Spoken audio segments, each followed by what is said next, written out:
సుమన్ టీవీలో మీ personal and business promotions కోసం కింది నెంబర్కి కాంటాక్ట్ చేయండి.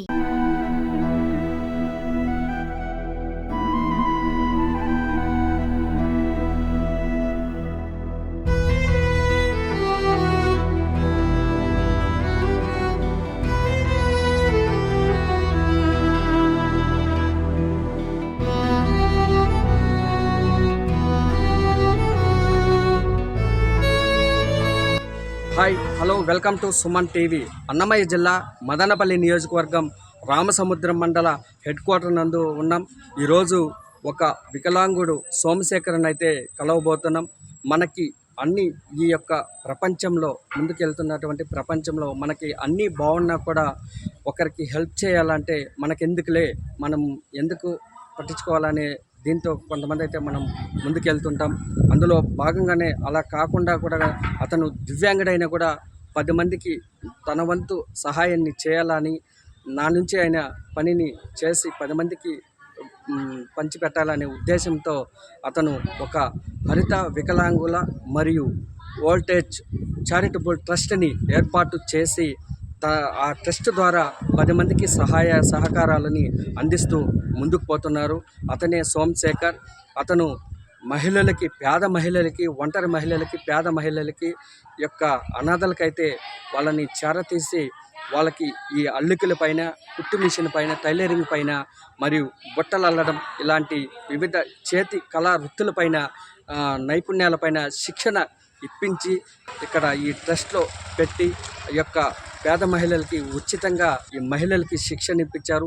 ఇదివరకే ఎంతోమంది ఈ టైలరింగ్లో శిక్షణ తీసుకొని బయట గార్మెంట్స్లకు వెళ్ళి లేదు ఓన్గా షాప్ పెట్టుకొని వాళ్ళకంటూ వాళ్ళు ఆ యొక్క శిక్షణ ఈ టైలరింగ్ ద్వారా తన వంతు వాళ్ళు ఆ షాపులు పెట్టుకొని వాళ్ళ యొక్క జీవనోపాధిని కొనసాగిస్తున్నారు. ఇలాంటి సోమశేఖర్ 10 మందికి ఆదర్శంగా నిలుస్తున్నారు. అతన్ని మరిన్ని విశేషాలు అతన్ని అడిగి తెలుసుకున్నాం.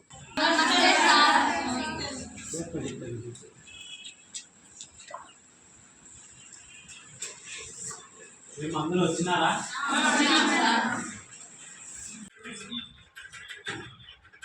ఎస్ లక్ష్మి, ఉషారాణి, జోహైరా, రేష్మా, శైలజ, అనుష. ఎంతమంది వచ్చినారు మా తెల్లారి ఫస్ట్ టైంకి? 10 గంటలకు ఎంతమంది వచ్చినారు? మిగతా వాళ్ళందరూ వెంట వెంటనే వచ్చేసినారు కదా. పని నేర్చుకుంటున్నారు బాగా. వచ్చేది మనము టైం పాస్ కాదు, మనము కాబట్టి క్రమంగా జాగ్రత్తగా అక్కడితో ఈ పనిని మీరు నేర్చుకోవాలి. ఇది మీ కుటుంబాలకి, మీ భవిష్యత్తుకి ఉపయోగపడుతుందని నా ఆశ. కాబట్టి ఎవరు కూడా ఊరికే వచ్చి టైంపాస్ చేయొద్దు, జాగ్రత్తగా నేర్చుకోండి. మీకు డౌట్స్ వస్తే మీ టీచర్ని అడగండి. మీ టీచర్ మీకు ఎక్స్ప్లెయిన్ చేస్తూ ఉంటుంది. మీకు ఏం డౌట్ ఉన్నా మీ టీచర్ని అడగండి. మీకు కావాల్సిన మెటీరియల్ కొన్ని మా దగ్గర ఇస్తాము. మిగతా మెటీరియల్ మీరు తెచ్చుకోండి. మిషన్లో ఉన్నటువంటి సూదులు కానీ, బాబిన్లు కానీ, టేపులు కానీ ఇవన్నీ కూడా మీకు అందుబాటులో ఉన్నాయి. వాటిలన్నింటిని కూడా మీరు జాగ్రత్తగా పెట్టుకొని నేర్చుకోవాలని తెలియజేస్తున్నాను. దయచేసి చాలా శ్రద్ధగా మీరు ఉండాలని నేను తెలియజేస్తూ ఉన్నాను. నిజంగా మన రామసముద్రం ఏరియాలో ఇలాంటి ట్రస్ట్ ఉందనేసి మాకు కూడా తెలియదు. ఇప్పుడు తెలుసుకున్న వెంటనే మన సుమన్ టీవీ ద్వారా అలాంటి వాళ్ళని సమాజానికి పరిచయం చేయాలనే ఉద్దేశంతో ఈరోజు అతన్ని కలవడం అయితే కూడా జరుగుతుంది. మరిన్ని విశేషాలు ఆ యొక్క సోమశేఖర్ని అడిగి తెలుసుకునే ప్రయత్నం అయితే చేద్దాం. నమస్తే సోమశేఖర్ అండి. మిమ్మల్ని చూస్తే అంటే నిజంగా చాలా ఆదర్శవంతంగా ఉన్నారు. ఎందుకంటే ఒక దివ్యాంగుడైనా కూడా ఇంతమంది పేద మహిళలకి మీ వంతు సహాయం చేస్తూ ముందుకెళ్తున్నారంటే నిజంగా హ్యాండ్సప్. నిజంగా మీకు థ్యాంక్స్. చెప్పండి, మీరు ఈ యొక్క ట్రస్ట్ పెట్టడానికి గల కారణాలు ఏంటి? అంటే నా చిన్నతనంలోనే మా తల్లిదండ్రులు చనిపోయారు. చనిపోయిన తర్వాత నేను ఒక అనాథగా ఉన్నాను. అయితే నాకు ఏమి పని తెలియదు. నా పోషణ విధానం కూడా నాకు చాలా కష్టమైంది. నేను ఏం చేయాలి అనేది నాకు ఒక ప్రశ్నగా మారింది. అప్పట్లో పెన్షన్ కూడా 70 రూపాయల పెన్షన్ వచ్చింది. ఖాళీ 70 రూపాయలు పెన్షన్ వచ్చేది. ఎన్ని సంవత్సరాల ముందు? సుమారు ఇది 20 సంవత్సరాల ముందు. 20 సంవత్సరాల ముందు ఖాళీ 70 రూపాయలు పెన్షన్ తీసుకుని జీవనం సాగించేవాడిని. అయితే ఆ 70 రూపాయలతోనే నా జీవనం సాగించేవాడిని. అయితే నేను ఏదైనా ఒక పని చేయాలా, ఏదైనా ఒకటి నేర్చుకొని నేను బతకాలా, నా కాళ్ళ మీద బతకాలా అనేది నా సంకల్పం అనమాట. అయితే ఏం పని నేనైతే చేయగలను, నేను ఏం పని అయితే నేను ఎంచుకోగలను అనేది ఒక సందేహంగా ఉంది. అయితే చేతులు బాగున్నాయి కాబట్టి ఈ చేతులతో ఏదైనా ఒక పని నేర్చుకోవాలి. ఒక ఎలక్ట్రీషియన్ కానీ, ఏదైనా మిక్సీ జార్లు ఇట్లాంటి రిపేరింగ్ చేయడం కానీ, టేప్ రికార్డులు రిపేర్ చేయడం కానీ, కూర్చొని చేసే పని ఏదైనా సరే నేను నేర్చుకోవాలి. ఒకరి మీద ఆధారపడకుండా ఒకరి మీద నేను ఆధారపడకుండా నేర్చుకొని నా కాళ్ళ మీద నేను నిలబడాలి అనేది నాకు నమ్మకము, నాకు ఒక పట్టుదల ఉండేది. అయితే ఆ పట్టుదలలో చాలామందిని నేను అడిగాను. అడిగి నాకు నేర్పించండి, నాకు ఒక పని నేర్పించండి, నాకు చేతులు బాగున్నాయి, చేతులతో చేయగలిగిన ఏ పనైనా నాకు నేర్పించండి అంటే చాలామంది హేళన చేసేవాళ్ళు, బాగా హేళన చేసేవాళ్ళు. నువ్వు నేర్చుకొని ఏం చేస్తావు, నువ్వు ఇట్లా ఉండి ఏం నేర్చుకుంటావు, నీకు నేర్పించాలనే ఇబ్బందే, నువ్వు నేర్చుకుని ఏం సాధిస్తావు, నువ్వు ఇట్లున్నావు కదా, నువ్వు ఏ ఈదికి పోయినా నీకు డబ్బులు ఇస్తారు, ఎక్కడ రోడ్డు మీద భిక్షాటన అంటే నిజంగా నేను చాలా బాధేస్తుంది. నాకు భగవంతుడు అంటూ ఒకరు ఉంటారు. మన ఈ టాలెంట్కి ఎవరు అడ్డు రారు, అది అసలు ఎవరు దొంగలించలేరు. టాలెంట్ అనేది ఎవరు దొంగలించలేరు.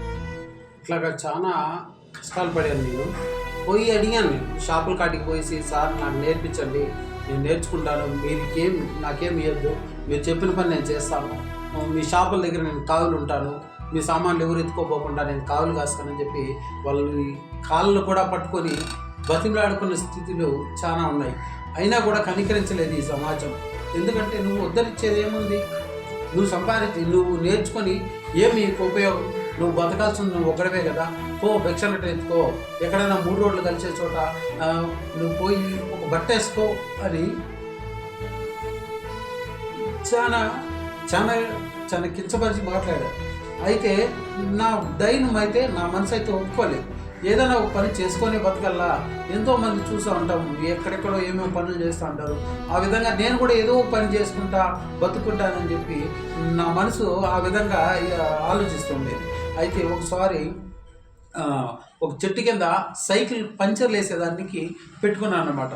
ఆ సైకిల్ పంచర్లు వేసేటప్పుడు కూడా వీడు ఎప్పుడు వచ్చి సైకిల్ విప్పి టైర్లు విప్పి పంచర్ వేసి మళ్ళీ ఎప్పుడు బిగించేది, ఇట్లా ఉన్నాడు కదా, ఇట్లా ఉండేవాడు ఎప్పుడు చేస్తాడు, వేరే చోటకు పోదాము, వేరే తో చేసుకుందామని చెప్పి ఒక 2-3 కలిసి మాట్లాడుకునేటప్పుడు నా మనసు చాలా గాయపడేది. అయినా కూడా దేవుడు అనేవాడు ఉన్నాడు, దేవుడి మీద నేను ఆధారపడాను కాబట్టి నేను నమ్ముకున్న దేవుడు ఆయన నాకు సాయం చేస్తాడని నేను ఎక్కువగా దేవుని నమ్ముకునేవాడిని, యేసయ్యని నమ్ముకొని బతికేవాడిని. అయితే నేను చాలాసార్లు దేవుణ్ణి అడిగేవాడిని, నేను దొంగలా బతకాలని కానీ లేదంటే బెకారిగా బతకాలని కానీ నేను ఆలోచించట్లేదు. దేవుడా, నేను కష్టపడి బతికేదానికి నాకు సహాయం చెయ్యి అని చెప్పి నేను దేవుణ్ణి అడిగేవాడిని. అయితే నేను ఓపికతో సహనంతో ఉన్నప్పుడు నాకు ఆ వృత్తే 3 రూపాయలు పంచర్ ఇచ్చేవాళ్ళు. ఒక సైకిల్కి పంచర్ వేస్తే 3 రూపాయలు ఇచ్చేవాళ్ళు. ఆ 3 రూపాయలు నేను సంపాదించుకున్నాను. ఒక రోజుకి 20 రూపాయలు 30 రూపాయలు సంపాదించుకొని నేను దాంతోనే జీవనం సాగుతూ అట్లాగే కొంచెం నా అభివృద్ధిని నేను చేసుకుంటూ, ఇంకా గాలి కొట్టడము, అది మోటార్ లేదు, సైకిల్ తొక్కే పంపు తీసుకొచ్చేవాడిని. వంకొని చేత్తో అదిమి పంచర్లు వేసేవాడిని. అదేవిధంగా స్కూటర్లకి పంచర్లు వేస్తూ కొంచెం నా అభివృద్ధిని చేస్తూ ఇంకా మళ్ళా ఈ ఆటోలకు అట్లాంటివన్నీ కూడా పెట్టుకొని మళ్ళీ నేను డ్రైవింగ్ నేర్చుకొని, దాంతో కాక డ్రైవింగ్ నేర్చుకొని నేను ఆటో తోలడం. 7 సంవత్సరాలు ఆటో తోలాను. ఆటో కూడా తోలుతాను. 7 సంవత్సరాలు ఆటో తోలాను. రామచంద్రం టు పొంగునూరు ఆటో తోలేవాడిని. చాలాసార్లు పోలీసు వాళ్ళు పట్టుకునేవాళ్ళు. పోలీసు వాళ్ళు పట్టుకొని నువ్వు ఇలాంటి పని చేయకూడదు, నీ వల్ల చాలా మందికి ప్రమాదం ఉంది, వాళ్ళందరూ కూడా చనిపోతారు నీ వల్ల, నువ్వు ఇంకోసారి కానీ కనబడితే ఆటో పెట్టుకునేస్తాము, నేను జైల్లో వేస్తామని చెప్పి చాలాసార్లు బెదిరించేవాళ్ళు. అయితే అందరూ కానీ అరిచేవాళ్ళే, ఎవరు కూడా ఇది లేదు. ఎవరో ఒకరో ఇద్దరో జాలిపడి బాబు నీ పరిస్థితి ఇట్లుంది సపోర్ట్ చేసేవాళ్ళు. వాళ్ళు ఇట్లా అన్నీ చేయొద్దు, ఏదైనా కూర్చొని చేసే పని చేసుకో అని చెప్పి వాళ్ళు చెప్పేవాళ్ళు. అయితే కొంతమంది అయితే ర్యాష్గా మాట్లాడి బూతులు కూడా తిట్టేవాళ్ళు. ఎట్లా తోలుతావు నువ్వు ఆటో, ఎంతమందిని చంపాలనుకుంటావు, అట్లా ఇట్లా అని బూతులంతా మాట్లాడేవాళ్ళు. అయితే కొద్ది రోజులు చేశాను, 7 సంవత్సరాలు చేశాను. ఎందుకంటే నాకు అభివృద్ధికి ఏమీ కాదు, ఎందుకంటే చేస్తున్న పనిని సహకరించలేదు. అందరూ కించపరిచేది, అవమానించేది, అమాది చేస్తున్నారు కాబట్టి నేను ఏదో చేయాలి కాబట్టి అది చేశాను. ఆ తర్వాత చిన్న చిన్న వ్యాపారాలు చేసుకుంటూ గుళ్ళు కాడ టెంకాయలు పెట్టి అమ్ముకుంటూ పూజ సామాన్లు అమ్ముకుంటూ అదేవిధంగా నా జీవనాన్ని సాగిస్తూ వచ్చాను. అయితే ఆ సమయంలో నా మనసు ఆ రోజు నిర్ణయం తీసుకున్నది, నాలాంటి వాళ్ళు ఎంతమంది ఇట్లా ఉండిపోయారో, ఎంతమంది బాధపడుతున్నారో అలాంటి వాళ్ళకి నేను ఒక సహాయం చేయాలి. నేను అభివృద్ధికి వచ్చి ఒక విధంగా వాళ్ళకి ఏదైనా ఒక పని నేర్పించేది, నాకు నేర్పించిన ఈ సమాజాన్ని నేను వాళ్ళకి నేర్పించే విధంగా నేను స్థిరపడాలని ఆ రోజు నా మనసులో రాసుకున్నాను. అది రాసుకున్న తర్వాత నేను అభివృద్ధి అయిన తర్వాత నా పెన్షన్ పెరిగింది, నా కుటుంబం పెరిగింది, నా భార్య నాకు సపోర్ట్ వచ్చింది, నా బిడ్డలు నాకు సపోర్ట్ వచ్చారు. అట్లా విధంగా అయిన తర్వాత ఒక ట్రస్ట్ని ఏర్పాటు చేశాను, హరిత డిజేబుల్ చారిటబుల్ ట్రస్ట్ అని. దాన్ని రిజిస్ట్రేషన్ చేపించి చాలా కాలం అది అలాగే నడిచింది. ఎంతోమంది వికలాంగులకు నా వల్ల ఏ సహాయం. హరిత అనే పేరు మీ వైఫా? మా వైఫ్ హరిత అనే పేరు మా భార్యది. ఎందుకంటే నేను ఇలా ఉన్నా కూడా నాకు అన్ని విధాలు నా భార్యనే సపోర్ట్ చేసేది. నేను ఆటోకి పోయి వచ్చినప్పుడు నన్ను ఎత్తుకుపోయి ఇంట్లో పెట్టేది, నా ఆటోకి పోవాలంటే నన్ను ఇంట్లో నుంచి ఎత్తుకుపోయి ఆటో పెట్టేది, నాకు అన్ని విధాలుగా సహాయం చేసేది. నాకైతే 2 బిడ్డలు, నా భార్యకి 3 బిడ్డలు, నన్ను బిడ్డలాగా చూసుకునేది. అన్ని విషయాల్లోనూ నాకు సహాయం చేస్తుండేది. నా వల్ల కానప్పుడు తను కూలికి పోయి నన్ను పోషించేది, నా బిడ్డలను పోషించేది. అట్లా అన్ని కష్టాలు పడి నేను ఎంతోమందికి సహాయం చేయాలా, నా వల్ల ఇంకాటి సహాయం చేయాలని నేను దేవుని ప్రార్థించేవాడిని. అలా ప్రార్థించినప్పుడు పోతూ ఉన్నారు, తిరుగుతున్నారు, అడుగుతున్నారు తప్ప ఎవరు కూడా వచ్చి మమ్మల్ని మీ పరిస్థితి ఏంటి అని అడిగిన వాళ్ళు ఎవరు లేరు. కాకపోతే ఈనాడు మన సుమన్ టీవీ ద్వారా అన్నగారు వచ్చి అసలు మీరు ఏం చేస్తున్నారు, ఇది వాస్తవమా, ఇది ఏంటది, ఏం చేస్తున్నారు అనే దాన్ని బట్టి ఆరాధించి నాకు వచ్చి నన్ను అడగడం జరిగింది. ఈ సుమన్ టీవీ వాళ్ళు ప్రత్యేకంగా ఎన్నో ఛానళ్ళు ఉన్నప్పటికీ కూడా వచ్చి మా అమ్మలను పట్టించుకొని వీళ్ళు చేస్తున్నది ఏమి అని ఆరాధించి మా మీద చర్చ చూపించిన సుమన్ టీవీకి, వారి బృందానికి ప్రత్యేకమైన నమస్కారాలు. నా పేరు ఫహీమా, మాది రామసముద్రం. ఇక్కడ టైలరింగ్ సెంటర్ పెట్టినారు సోము అన్నగారు. ఆయన వల్ల కాకపోతే కూడా మాకు సహాయం చేసి అందరికీ మాకు 25 మెంబర్స్కి నేర్పిస్తూ ఉన్నారు. మాకు చాలా అనుకూలంగా ఉంది. ఎందుకంటే మాకు చాలా ఆశగా ఉండే, చేతి వృత్తి లేకుంటే చాలా కష్టము. ఈ కాలంలో ఆడవాళ్ళు బతకడానికి చాలా కష్టపడుతున్నారు. కాబట్టి సోము అన్నగారు మమ్మల్ని టైలరింగ్ సెంటర్ పెట్టి బట్టలు కుట్టడం, బుట్టీలు వేయడం నేర్పినారు. అందుకని ఆ సోము అన్నగారుకి నన్ను కృతజ్ఞతలు చెప్తున్నాను. కానీ చాలా మందికి చాలా ఉపయోగం ఉంది. ఈ టైలరింగ్ సెంటరు రామసముద్రంలో పెట్టినారు. మాకు చాలా ధన్యవాదములు సోము అన్నగారికి. అందరికీ నమస్కారం. నా పేరు భావన, మాది రామసముద్రం. ఈ ఊరిలో టైలరింగ్ షాప్ పెట్టారు సోము అన్నగారికి నా వందనాలు. ఈ టైలరింగ్ షాప్ పెట్టినందుకు చాలా అందరికీ ఉపయోగపడుతుంది. ఈ వృద్ధి అనేది చాలా మందికి చేతుల్లో మా కాళ్ళ మీద మేము నిలబడాలని పెట్టారు. చాలా థ్యాంక్స్ సోమన్న గారు. ఇంకా మేము టైలరింగ్ అనేది చాలా ఉపయోగం, అందరికీ ఆడబిడ్డలకు అందరికీ ఉపయోగపడుతుంది. మా ఇంట్లో అంత ఈజీగా బయటకు పంపించరు, ఈ ఊరిలో పెట్టారు కాబట్టి సోమన్నకి చాలా చాలా కృతజ్ఞతలు. ఇంకా మా మేడం గారికి చాలా కృతజ్ఞతలు, చాలా బాగా నేర్పించారు మా మేడం గారు. ఇంకా 4 బ్లౌజులు కటింగు, షెరయి, టాపు, బ్లౌజు, మిడ్డీ, టాపు అన్నీ నేర్పించారు. చాలా చాలా థ్యాంక్స్ మేడం గారికి. అందరికీ నమస్కారం. నా పేరు సాధ్య, నేను రామసుందరిగా మాట్లాడుతున్నాను. ఇక్కడ టైలరింగ్ షాప్ పెట్టినారు. మాకైతే బయట పోవడానికి చాలా కష్టంగా ఉంది, భయం అవుతుంది. మా ఊళ్ళోనే దగ్గరగా పెట్టారు సోము అనేవారు. దగ్గరగా పెట్టారు. ఇది చాలా అనుకూలంగా ఉంది. ఇది ఎప్పటికీ మాకి పనికొస్తుంది. టైలరింగ్ క్లాస్ అనేది ఎప్పటికీ పనికొస్తుంది. మేమైతే బాగా నేర్చుకున్నాము.